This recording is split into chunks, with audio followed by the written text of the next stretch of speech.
ఎక్కడైనా ల్యాండ్ పై ఇన్వెస్ట్ చేయాలని అనుకుంటున్నారా? అయితే ఫ్యూచర్ సిటీలో ఇప్పుడే ల్యాండ్ తీసి పెట్టుకోండి. పూర్తి వివరాలకు మాకు కాల్ చేయండి.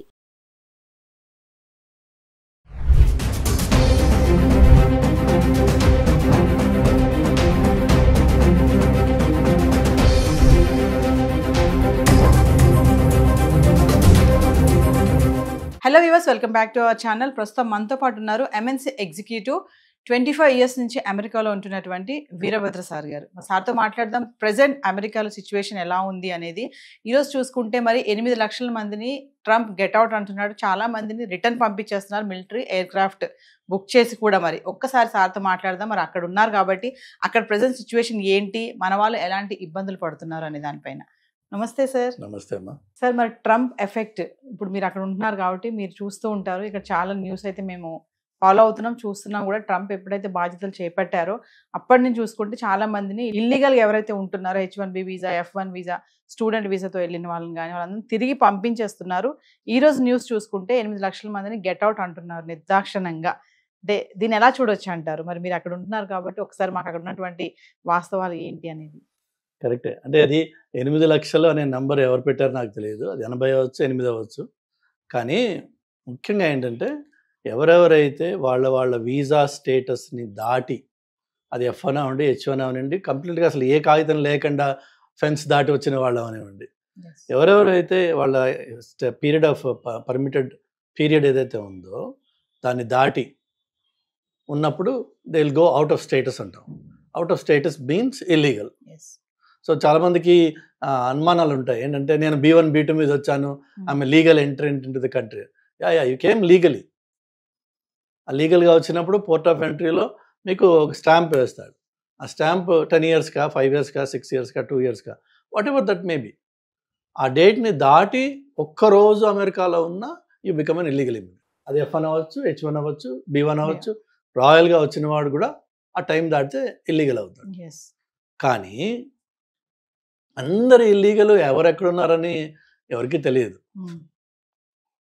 అన్ఫార్చునేట్గా ఏంటంటే ఈ వలలోకి ఎవరు వస్తారు, ఎవరిని ఇమ్మీడియట్గా పట్టుకుని వాళ్ళు తీయగలరు అనేది ఎవరంటే ఎవరెవరికైతే గత కాలంలో some tryst with the law, criminal history ఏమన్నా, క్రిమినల్ హిస్టరీ అంటాం. అంటే మళ్ళీ నేను ప్రతి క్రిమినల్ కాదని, అది క్రిమినల్ డజంట్ మీన్ ఎవరినో పొడి చేయడం కాదు.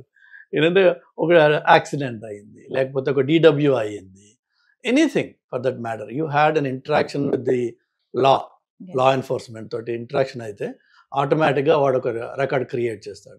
క్రియేట్ చేసినప్పుడు మన స్టేటస్ ఏంటి, ఎప్పుడు వరకు మనకి వ్యాలిడిటీ ఉంది, అది ఈ వీళ్ళు ఈజీలీ యాక్సెసిబుల్ పీపుల్, వాళ్ళని చక్కగా వాళ్ళు ట్రాక్ చేసుకుని వచ్చి పట్టుకుపోతున్నారు. అది ప్రస్తుతం జరుగుతున్న పని. అది ఎవరెవరైతే ప్రయర్ క్రిమినల్ రికార్డ్స్ ఉన్నాయో, లా తోటి వాళ్ళకి ఎన్కౌంటర్స్ అయినాయో వాళ్ళు they are traceable. So these guys will trace them and push them out. అంటే సార్ అక్కడ లీగల్గా ఇల్లీగల్గా కూడా ఉంటారు కదా చాలా మంది. అంటే ఇప్పుడు ఈ ఎఫెక్ట్ అనేది ఇద్దరి మీద పడుతుందా, ఓన్లీ ఇల్లీగల్గా ఉన్న వాళ్ళ మీద? ఓన్లీ ఇల్లీగల్గా ఉన్న వాళ్ళ మీదనే. ఓకే. లీగల్గా ఉన్న వాళ్ళ మీద మనం క్యారీ చేసి మనం ఏదైనా ప్రూవ్ చేయంగానే వాళ్ళు దే లెట్ యు గో.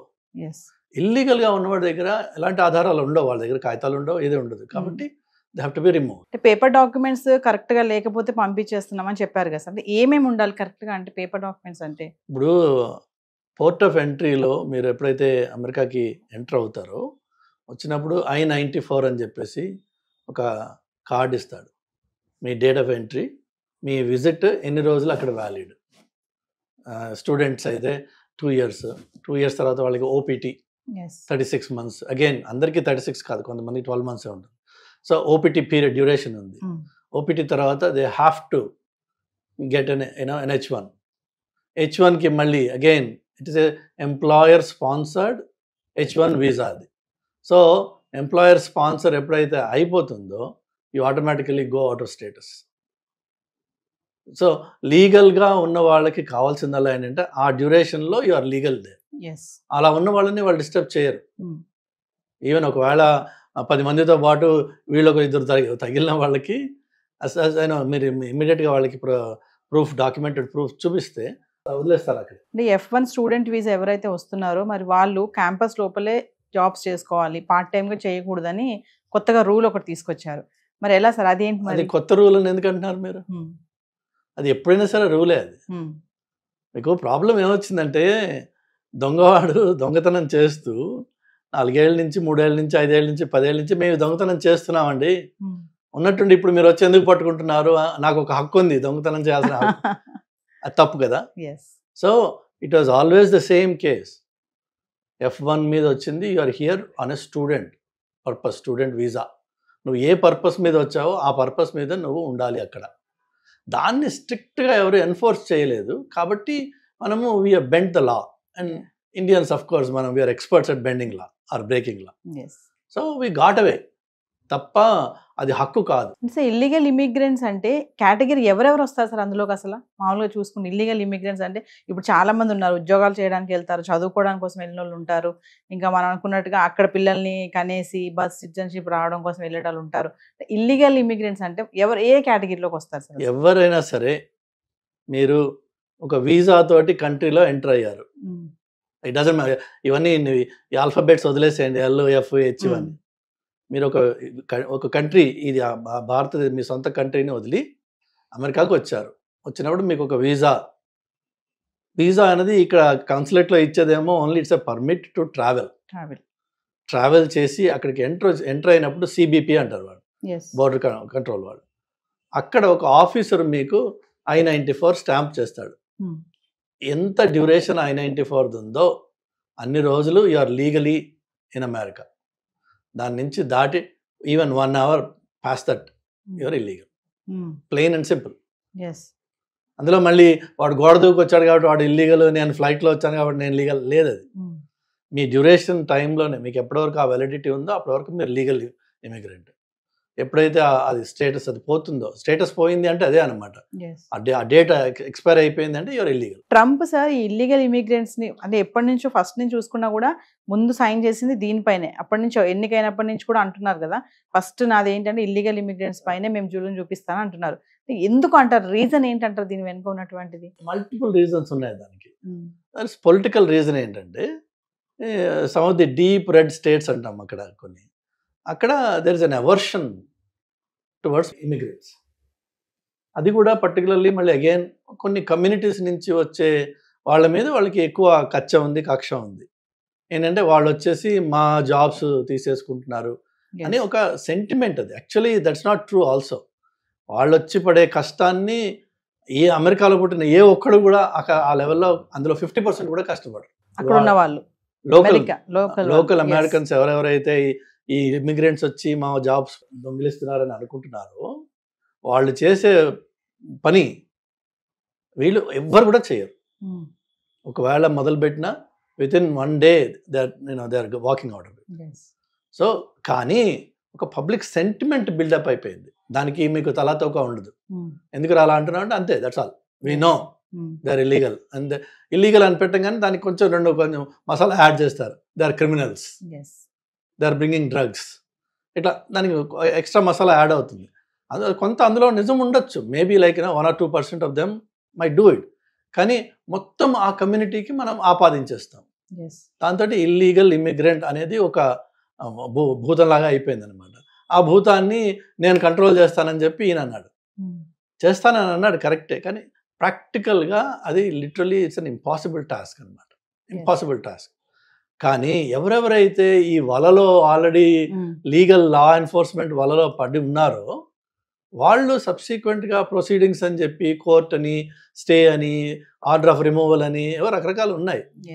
వాటి తర్వాత కూడా వాళ్ళు అక్కడ ఉంటున్నారు. సో ఆ లీగల్ ప్రొసీడింగ్స్ అన్నిటినీ ఈయన షార్ట్ సర్క్యూట్ చేసి నీ పేరు ఇందులో ఉందా, okay right you're on the flight. So ఆ విధంగా ఒక ఎగ్జిక్యూటివ్ ఆర్డర్ ఆయన ఎన్ఫోర్స్ చేస్తున్నాడు. ఇట్స్ ప్యూర్లీ టు సాటిస్ఫై ఏదైతే ఆ భూతం ఏదైతే ఉందో దాన్ని నేను చంపేస్తానని చెప్పి చేస్తున్నాడు. సో ఎవరికైతే ఇలాంటి లా ఎన్ఫోర్స్మెంట్ తోటి ఎన్కౌంటర్ లేకుండా అండర్ ద రేడార్ ఉంటున్నారో వాళ్ళు వీళ్ళకి దొరకరు అంత ఈజీగా, వీళ్ళకి కష్టం. ఇప్పటికే ఆల్రెడీ చాలామంది అలాంటి వాళ్ళు ఇళ్లలో ఉండిపోయి బయటికి వెళ్ళకుండా somehow they are trying to survive. Maybe ఈ వాతావరణం 6 నెలల్లో సర్దుకుంటుందేమో, కానీ వాళ్ళు కూడా 6 నెలలు సంవత్సరాలు ఇంట్లో ఉండలేరు. సంపాదన కావాలి కదా ఎవరికైనా సరే సర్వైవల్కి.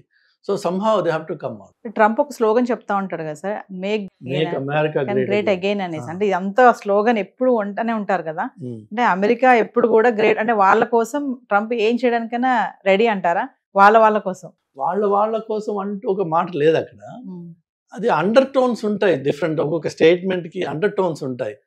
వైట్ సుప్రమసీ అని, లోకల్ ఫస్ట్ అని చెప్పి ఇలా ఉన్నాయి రకరకాలుగా. మనం అస్యూమ్ చేసుకోవచ్చు, but that's not the fact on the ground. అది కాదు. అసంప్షన్స్ అవే. ఇన్వెండోస్ మీరు లీడ్ చేసేది అటువైపుకే వెళ్తుంది. కానీ ఏంటంటే make America great again is basically saying we need to take care of the local people first before importing ఈ మిలియన్స్ ఆఫ్ ఇమిగ్రెంట్స్ వచ్చే ముందు లోకల్ పీపుల్ని మనము కేర్ చేయాలి. ఆ కేర్ చేయడంలో వచ్చిన ప్రాబ్లం ఏంటంటే, నువ్వు ఇమిగ్రెంట్ని పంపించేసినంత మాత్రాన వీడు పడిపోతాడా? కాదు. వీడికి ముందు చదువు వచ్చి, సంధ్య ఉండి, బాగుపడి, డిసిప్లిన్ ఉండి, ఈ ఇమిగ్రెంట్ వచ్చి తీసుకునే జాబ్కి తను రిప్లేస్ చేయగలిగిన కెపాసిటీ కావాలి. ఫర్ ఎగ్జాంపుల్, ఇప్పుడు AI data is the hottest cake today. ఇప్పుడు ఏఐ డేటాలో అందరూ ఇమిగ్రెంట్సే ఉంటారు, ప్రాబబ్లీ 100%. ఇప్పుడు ఆ 100% తీసేస్తే, ఆ లీగల్ ఇమిగ్రెంట్స్ చేసే జాబ్ని తీసేసి లోకల్ అమెరికన్స్ నేను ఇవ్వాలి అనుకుందాము. అంటే వాళ్ళకి ఫస్ట్ ఆ లెవెల్లో చదువు ఉండాలి కదా. ఆ లెవెల్లో చదువు ఉంటే అసలు ఈ గొడవే లేదు. వాళ్ళకి కూడా ఆ జాబ్స్ వస్తున్నాయి. ఈ కంపెనీస్ ఏమో ప్రిఫర్ చేసి ఓన్లీ H1 క్యాండిడేట్ని హైర్ చేస్తాననే పరిస్థితి కాదు. ఇన్ఫ్యాక్ట్ H1 అప్లై చేసే ముందు company employer has to prove that మేము లోకల్గా పబ్లిష్ చేసాము, మాకు ఇన్ని రెజ్యూమేస్ వచ్చాయి, మేము ఇంతమందిని ఇంటర్వ్యూస్ చేశాము, బట్ అన్ఫార్చునేట్గా మాకు కావాల్సిన ఈ క్రైటీరియాలో క్వాలిఫికేషన్ ఉన్న, ఎక్స్పీరియన్స్ ఉన్న వాళ్ళు దొరకలేదు, అందుకని చెప్పి మేము బయటకు చూస్తున్నాం. బయట ఏంటంటే H1 కోసం చూస్తున్నాం అన్నది వాళ్ళు ప్రూవ్ చేయాలి వాళ్ళు. సో ఇట్స్ నాట్ జస్ట్ ఏదో క్యాజువల్గా H1 తీసుకొచ్చేస్తాను, నేను పెట్టేస్తాను, అది కాదు. So legal protections for local labour are always there. But if the local labour is not educated enough, they not skilled enough, then some of these jobs can only be filled by immigrants. అందుకని చెప్పి ఇమిగ్రేషన్కి వస్తుంది అన్నమాట. So ఓవరాల్గా మీరు అక్కడ ఉంటున్నారు కాబట్టి మీకు సిచ్యువేషన్ తెలుసు కాబట్టి ట్రంప్ ఈ విషయంలో చాలా సీరియస్గానే ఉన్నాడు అనుకుంటున్నారా? ఇల్లీగల్గా ఎవరైతే ఉన్న వాళ్ళని ఇమీడియట్లీ అందరినీ కూడా పంపించే ప్రయత్నం ఆల్రెడీ స్టార్ట్ చేసేసారు. మొత్తం ఇంక జల్లెడ పట్టి అలర్ట్గా ఉంటూ వాళ్ళందరినీ కూడా బ్యాక్ పంపించే ప్రయత్నంలో ఉన్నారంటే ఏం చెప్తారు ఫైనల్గా? చేస్తారు. ఈ ప్రయత్నం కంటిన్యూస్గా ఉంటుంది. ఇది కంట్రీ లోపల రైడ్స్ చేయడము, జనాల్ని పట్టుకోవడము, అది వాళ్ళు ఫస్ట్ హ్యాండ్ ఎప్పుడు చేయగలరంటే ఎవరెవరైతే లీగల్ సిస్టంలో ఆల్రెడీ ఒక రికార్డ్ ఉందో వాళ్ళని డెఫినెట్గా they will target, they will catch them. మిగిలిన వాళ్ళు ఈ వేడి కొంచెం తగ్గుతుంది. లాస్ట్ టైం ట్రంప్ ఆఫీస్లో ఉన్నప్పుడు కూడా బోర్డర్స్లో సీరియస్ ఎన్ఫోర్స్మెంట్ ఉండేది. ఎవరెవరైతే ఆ వాల్స్ జంప్ చేసి వస్తారో వాళ్ళని డిటెన్షన్లో పెట్టడము, పిల్లల్ని వాళ్ళ పేరెంట్స్ నుంచి సెపరేట్ చేసి వేరే డిటెన్షన్లో పెట్టడము, అప్పుడు చాలా ఇష్యూస్ అయినాయి లాస్ట్ టైం. సో అదే same thing will continue again. కానీ ప్రతి ఇంటికి వెళ్ళి డోర్ టు డోర్ నాక్ చేసి స్టేటస్ చూసి ఎవరు లీగల్ ఎవరు ఇల్లీగల్, అది first of all American law prohibits that. You cannot, మాకు రూల్ ఏంటంటే you cannot enter anybody's door. Law enforcement officer cannot enter anybody's door without a warrant. And warrant వచ్చిన అలాటప్పగా judges ఇవ్వరు. So ప్రతి ఇంటికి నాక్ చేసి వచ్చి ఆ క్యాన్వాసింగ్ అవి ఉండదు. బట్ వీళ్ళకి కమ్యూనిటీ లీడర్స్ తోటి మాట్లాడి, చర్చెస్తో మాట్లాడి, లోకల్ బిజినెసెస్తో మాట్లాడి they will make sure that somehow ఈ నంబర్ తగ్గేటట్టుగా చూస్తారు. అది కాబట్టి భయం వల్ల ఎవరికి ఉండాలి అంటే, ఆల్రెడీ లా ఎన్ఫోర్స్మెంట్ తోటి ఏదైనా ఎన్కౌంటర్ అయిన వాళ్ళు ఈ టైంలో భయపడాల్సిన అవసరం ఉంది. అలా లేని వాళ్ళు దయచేసి అందులో పడకుండా ఉండండి. అప్పుడు కొంచెం మీకు ఎక్స్ట్రా బ్రీదర్ లైఫ్ లైన్ దొరుకుతుంది భగవంతుడి దయ వల్ల. లేదు ఇక్కడ వేరే ఏ ఎన్కౌంటర్లో అయినా సరే, రీసెంట్గా ఒకటి అయింది అట్లా, నాకు తెలిసి ఒక షాప్లో ఒక అతను ఇట్లా ప్రయర్ రికార్డ్ ఉన్న వాడిని పట్టుకోవడానికి వాళ్ళు వెళ్ళారు, ఐస్ వాళ్ళు. వాడిని పట్టుకున్నప్పుడు ఇంకొక నలుగురు అక్కడ వర్క్ చేస్తున్నారని వాళ్ళు కనిపిస్తే వాళ్ళని కూడా పిలిచి నీ కాగితాలేవు నీ కాగితాలేవు నీ కాగితాలేవు అని వెరిఫై చేశారు. అందులోంచి ఇంకొకటి దొరికాడు. వాడు కర్మ. సో వాళ్ళు వచ్చింది మాత్రం టార్గెటెడ్గా ఈ ఒక్క పర్సన్ గురించి, వాళ్ళలో ఇంకొకటి పడ్డాడు కాబట్టి వాళ్ళు కూడా అలా అవుతుంది. Thank you sir. Thank you. Hi, మొట్టమొదటిసారిగా మన విజయవాడలో క్లాస్ రూమ్ ట్రైనింగ్ అండి, 1 డే క్లాస్ రూమ్ ఎన్విరాన్మెంట్లో ఆఫ్లైన్ వెబినార్ జరగబోతుంది. అండ్ ఇంట్రెస్ట్ ఉన్న పార్టిసిపెంట్స్ ఈ కింద స్క్రోల్ అవుతున్న నెంబర్కి రింగ్ చేసుకొని సీట్ బుక్ చేసుకోండి. దీంట్లో ETFs, index funds and mutual funds మీద completely and hand holding experience మీకు ప్రొవైడ్ చేయబడుతుంది. దీని ద్వారా ఏంటంటే మనం ఎసెట్స్ని స్టాక్ మార్కెట్లో ఎలా మేనేజ్ చేసుకోవాలి, ఎలా గ్రో చేసుకోవాలి, ఎలా ప్రొడక్ట్ చేసుకోవాలో అంటే ప్రాక్టికల్గా నేర్చుకుంటారు. అండ్ మీ ఇప్పటి వరకు మనం ఆన్లైన్లోనే మీరు అటెండ్ అవుతున్నారు. ఇక నుంచి మీరు మన విజయవాడ సిటీలోనే అండ్ లైవ్లో క్లాస్ రూమ్ ఎన్విరాన్మెంట్లో నేర్చుకునే ఛాన్స్ దొరుకుతుంది. కాబట్టి ఇంట్రెస్ట్ ఉన్న పార్టిసిపెంట్స్ కింద స్క్రోల్ అవుతున్న నెంబర్కి పింగ్ చేసి సీటు రిజర్వ్ చేసుకోండి. Thank you.